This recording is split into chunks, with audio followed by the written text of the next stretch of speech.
আলোচনায় তাই তো, তাহলে আমি তো কুপুত্র, আমি তো সুপুত্র না। সুপুত্রাতে ক্রিয়াতে ভাইজা নপুণ্যক নামক নরক থেকে উদ্ধার করার কথা পুত্রের, তাই একটা পুত্রের প্রয়োজন আছে, দরকার না, একটাই যথেষ্ট। এখন শান্তশীল দাদা উনি চিন্তা চেতনা হয়ে বলে, তাই তো আমার পিতৃ কাজ বাকি আছে, করতে পারিনি, এইটা আমি করবো। দেখো ব্রাহ্মণ কোথায়, তা পূর্ব বাংলায় আমাদের এখানে কোনো ব্রাহ্মণ ছিলেন না। তো চারিদিকে খোঁজ নিচ্ছেন, নিজেকে দেন কলিকাতায় কান্যকুব্জ নামে একটা গ্রাম আছে, সেই গ্রামে একেবারে সবই আগামাতা ব্রাহ্মণের বসবাস। খোঁজে খোঁজে তানারদের ভিতরে যিনি একজন ভালো অভিজ্ঞ, তানার কাছে যেয়ে উনি দিল্লি বললেন যে, দা ঠাকুর, ছোট্টবেলায় পিতা মারা গেছেন, আমি পুত্রে যে কর্ম করতে পারি নাই, তা কীভাবে আমার এই পুত্রের পিতার কাজ করতে পারে, তাই আমাকে সিদ্ধান্ত দেন এবং করিয়ে দিতে হবে। উনি শ্রবণ করে বলছে যে, কত সালে মারা গেছিল সাল মনে আছে? কোনো রকম কি কোনো মাসের কথা একটু বলতে পারে, কীরকম টাইমই বছরের ভিতরে? উনি একটু উনার মার কাছে শুনেছিলেন, মা মাঝে মাঝে বলে যে, বাবা তুই তো এখন রাজা হয়েছিস, কত প্রজা কত কী হয়েছে, কিন্তু আসল কাজটা কিন্তু করলি না। মা মাঝে মাঝে সাড়া দেয়, কারণ মার কাছে একটু ওই কিছু কিছু ওই দিন তারিখ একটু শোনা আছে, তাই উনি প্রকাশ করলেন, বলে তো সেই সালের গীতা খোঁজ করিনি, আমার কাছে এসো, তোমার কোনো চিন্তা করতে হবে না, আমি তোমার কমপ্লিট করিয়ে দেবো। তাহলে দেখেন দিন আমি ফিরি আবার যাব, আপনি তো ব্রাহ্মণ মানুষ, দেখেন দিন কোনো কায়দায় এই পঞ্জিকে বের করতে পারেন কি না। তাই নিয়ে অনেক চেষ্টা করে, মানে গোবিন্দের কৃপা ছিলেন, গুরু কৃপা ছিলেন, তাই উনি সেই সালের পঞ্জিকা ফিরিয়ে ওই সেই মাস ধরে একটা দিন বের করে নিলেন। আরও আপনারা শ্রবণ করে নেন, যারা বয়সেষ্ট আছেন শ্রবণ করে নেন। যদি পিতা হোক এবং মাতা হোক যদি কোনো অশুদ্ধ পালন করতে চান, যদি কোন তিথি ছিল, কোন মাস ছিল, কোন বার ছিল, কিছুই ঠিক নেই, কিন্তু একটা সুযোগ দেওয়া হয়েছে। একাদশী দ্বাদশীর থেকে পূর্ণিমার ভিতরে যে কোনো দিন করতে পারেন, আপনার তিথি নক্ষত্র কিছু লাগবে না। যাদের মনে নাই, মন থেকে ভুলে গেছেন, স্মরণ নাই, বুঝতে পেরেছেন, দ্বাদশীর থেকে পূর্ণিমার ভিতর দিয়ে এর ভিতরে যে কোনো দিন করতে পারেন। এখন শান্তশীল দাদা এই ব্যবস্থা আয়োজন করি, উনি ফর্দ নিয়ে উনি ওনার বাস্তবিরাই উনি ফিরে আসলেন। এই যে প্রজাদের সবাই আমন্ত্রিত করি, বলে দেখো আমার পিতার কাজ করো, তোমরা সবাই আয়োজন করো, আমার পিছনে সহযোগিতা করো। কিন্তু এই যে ব্রাহ্মণ কান্তে ফর্দ দিতেন, উনি বলেছেন আমাদের 4 গোত্রের 4 জন ব্রাহ্মণ যাবে, সাইন্ডুল্য, আলমান, জয় জগন্নাথ, সাইন্ডুল্য, আলমান, হ্যাঁ না শিবগোত্র না, 7টি গোত্র যাই জয় লাগে। আমি এই মুহূর্তে অনেকদিনই পুরনো কথা, তো যাই হোক আমি আর দুটো দিতে পারলাম না, যাই বলতে বলতে মনে পড়ে কিনা। যাই হোক ওনারা 4 জন, তাহলে বাবা তাদের একটা দর্শন করে যাবো। সেই দা ঠাকুর ওনাদের যে গার্জেন ছিলেন, আসতে ওইদিকে কাকা বাবা করুন, সে 4 জন উনি দর্শন করলেন। তা দেখেছেন অল্প বয়সী ব্রাহ্মণ, তাদের চেয়ারাকে দেখলে মানে একটা আলিঙ্গন করি, তালের চড়ার মতন দুষ্টপুষ্ট অল্প বয়সী, তাদের জন্য একেবারে জিকমিক হচ্ছে শরীরগুলো। তাহলে বাবা যাবে এই 4 জন, 4 গোত্রের 4 জন যাবে তোমার বাবার সম্পূর্ণ কাজ করতে।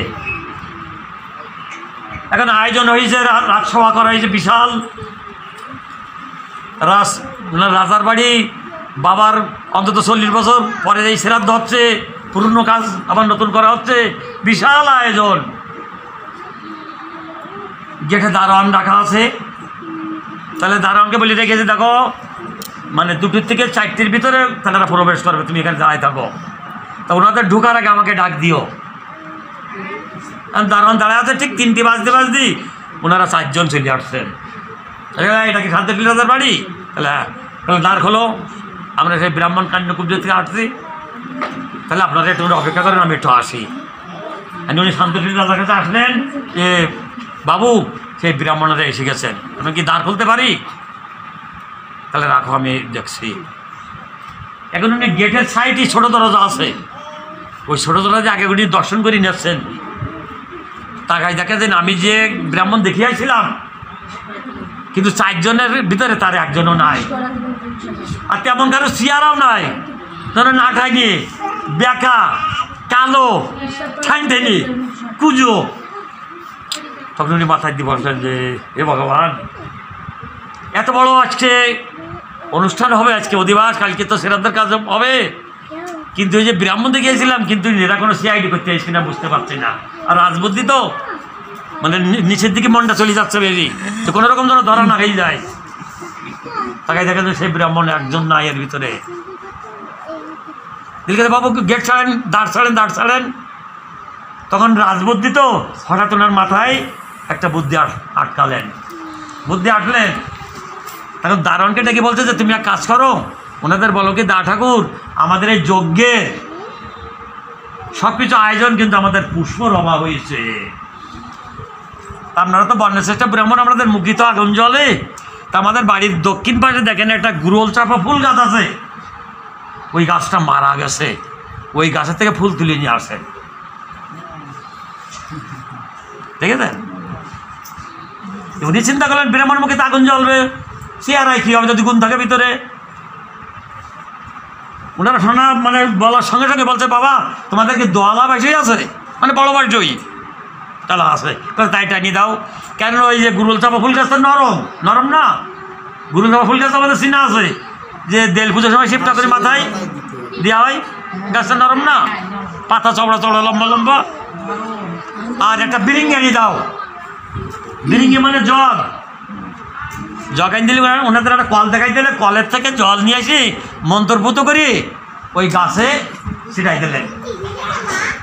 ওই রাজসভায় বসে কিন্তু শান্তশীল রাজা দর্শন করছে যে বিষয়টা কি দেখিনি, যেই গায়ে একটা জল ছিটাইতেছে গাছে কিন্তু পল্ল পাইছে গেছে। এখন বাঁশুই লাগাই যখন অর্ধেকখানি উঠেছে তখন দেখে ফুল ফুটে গেছে,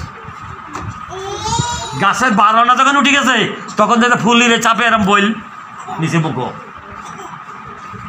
শান্তশীল মনের একটু আনন্দ হচ্ছে, না এরা আসলে সাত্ত্বিক ব্রাহ্মণ। ওনারা যখন ফুল নিয়ে যখন নিচে নামছে তখন 10 জন দারোয়ান পাঠাইছেন যে ওনাদের একখানা পা যেন এই মাটিতে যেন স্পর্শ না করে, কোলে করি হোক কাঁধে করি হোক চা করি হোক শূন্য ভরে নিয়ে এসে আমার এই রাজধানীতে সবাই বসাও, এবং যথাযথভাবে তাদের চরণ ধৌত করি, তাদের নমস্কার দিয়ে, তাদের সবাই ফুলের মালা দিয়ে চন্দন দিয়ে সবাই নমস্কার করো, মানে যথাযথভাবে সম্মান করো, কোনো সন্দেহ আর নাই। বিদায়গুলো মা ভাগবতে বসলে কিন্তু একটা কথার কিন্তু অন্তত 10টা মানে আস্তে সব দিকেই যেন নজর যায়, মনটা যেন যায় যে ভাগবত কথাগুলো কোন কাজে আসছে। এবার ওরা বলা বাবা তো আমাদের সে ফর্দ দাও, একখান ফর্দ দিয়ে আসছেন, ওনারা রাখি দিয়েছেন, আর একখান ডিনার কাছে আসেন।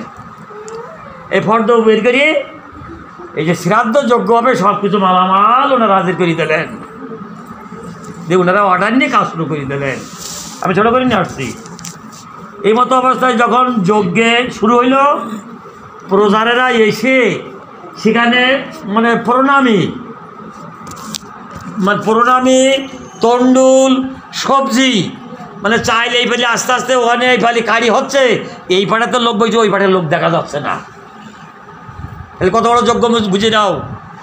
শান্তশীল রাজাবাড়ি যজ্ঞ হবে, শ্রাদ্ধ যজ্ঞ, বাবা পিতৃর 40 বছর পূর্বে যেই হচ্ছে, তাহলে সেখানে কি হতে পারে। সেইভাবে স্বর্ণ মানে যারা আপনজন ধনী ধনী ব্যক্তি সেখানে স্বর্ণ রূপোর টাকা বেড দিয়ে বিশাল সেখানে ভর্তি গেল। যাক যজ্ঞের কাজ পূর্ণ হয়ে গেল। ওনারা সকালবেলায় চলে যাবেন, রাত্রি শুয়ে আছেন। রাত 12টার পরে উনি যেই বলছেন দা ঠাকুর একটু উঠবেন, আমার একটা কথা শুনবেন। তাহলে বলুন। বলি এই যে দক্ষিণা যা এখানে পাওয়া গেছে এগুলো তো আমাদের গ্রামে বা আমরা তো ওর অধিকার না, এর অধিকার আপনি। তো এইগুলোর আমি তো চাইল তো নিয়ে যেতে পারবেন না, তো আমি বিক্রি করি অর্থ দিয়ে আপনার স্বর্ণগুলো আর এই টাকাগুলো না, আর এই রূপগুলো নিয়ে যান, আর চাল বিক্রি আমি টাকা দিয়ে দিচ্ছি। তখন ওনাদের 4 জন 4 গোত্রের ব্রাহ্মণ 4 জনকে পাঠাইছেন, তো তিনি বলিতেছেন খবরদার যাচ্ছ শুদ্ধের বাড়ি শ্রাদ্ধ করতে, আমরা কিন্তু বনে চাইতে ব্রাহ্মণ, আমরা কিছু দান দেয়, কিন্তু দান যেন আমাদের না নেওয়া হয়, বিন্দু পরিমাণে যেন কিছু দান গ্রহণ করবে না শান্তশীল রাজার কাছ থেকে, তার কাজটা পরিপূর্ণ করে দিয়ে আসো। আমার আরামসে একটা চাবি দিলাম, টাকা নিয়ে যাও, আর জন্য তোমাদের 2-4 হাজার বেশি থাকে, আমার টাকায় যাবা, আমার টাকায় ফিরিয়ে আসবা, শুধুমাত্র ক্রিয়াটা করে দিয়েছো। ওনারা যথাযথভাবে গুছাইয়ে আসছেন। এখন বলছে বাবা আপনার এই যজ্ঞে যা কিছু দক্ষিণ এখানে পড়েছে বা আমাদের কাছে এসে গেছে, আমরা বিন্দু পরিমাণে কিন্তু কিছু গ্রহণ করবো না, আমাদের অর্ডার নেই। তবে না না না না আপনারা পূজারি, আপনারা আমি এই যজ্ঞ করেছি, দানের দক্ষিণা না দিই তাহলে তো আমার যজ্ঞ পূর্ণ হয় না, হবে না। এবার না না আমাদের কিছু নেওয়ার অর্ডার নেই, তবে একটা কাজ করতে পারেন, গ্রামের ভিতরে যারা একেবারে অর্থহীন মানে দারিদ্র, ওনাদের দান করে দিতেন।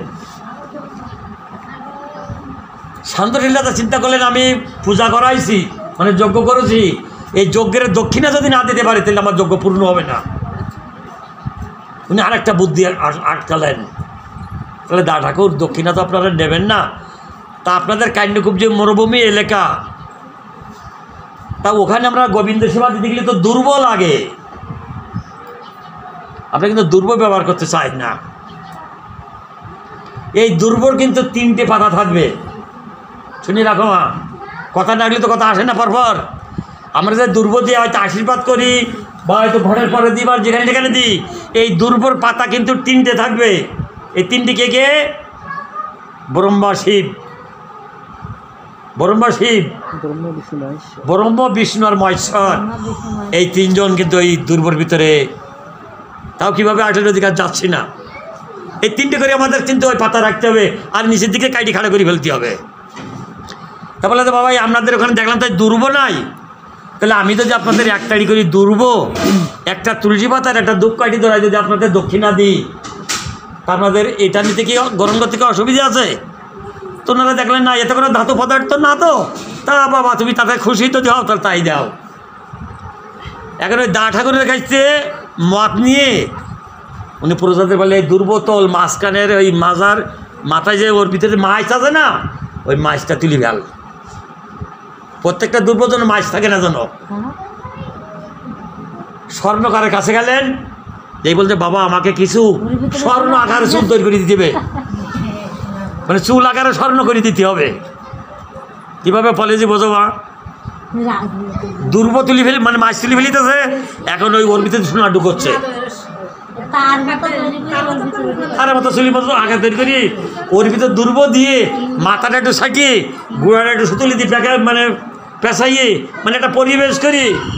বলছে তো বাবা এই নেন। ওনারা কিন্তু 4 জন ব্রাহ্মণ, ওনারা কিন্তু কিছু বুঝতে পারেননি, আর রাজবুদ্ধি। ওনারা ভোরবেলা যখন রওনা হবেন, স্নান করে গলায় বস্ত্র দিয়ে স্বামী স্ত্রী 2 জন বাটাই করে রাখি তুলসী পাতা, একটা করে তুলসী পাতা, একটা করে দুর্বটি আর একটা করে ধূপকাঠি ধরে ওনাদের হাতে দিয়ে প্রণাম করছেন। বলে যাও ওইগুলো গরিব লোকেদের দান করে দিয়ে যাও। ওনারা যখন ফিরে গেলেন, সে কান্যকুব যে ফিরে গেলেন, মামা তোমাদের কথা মন নেই তো? ও বুড়িমা এদিকে তো মন নেই, গল্প করছেন, এদিকে কিছু সময় মন দেন, আবার গল্প করবেন। জয় রাধে।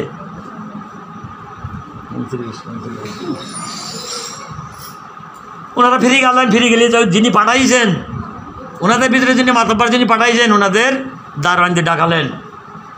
বলে শান্তশীল রাজার বাড়ি কিন্তু যজ্ঞ সম্পূর্ণ, তাহলে কীভাবে তোমরা গেলি, কীভাবে আসলে, বিস্তারিত সব কিছু খুলিয়ে খেলি বলি। তাহলে শান্তশীল রাজা যে যজ্ঞ করল, কিছু দক্ষিণা না দিতে পারে না, তোমরা কি কিছু গ্রহণ করিয়েছ?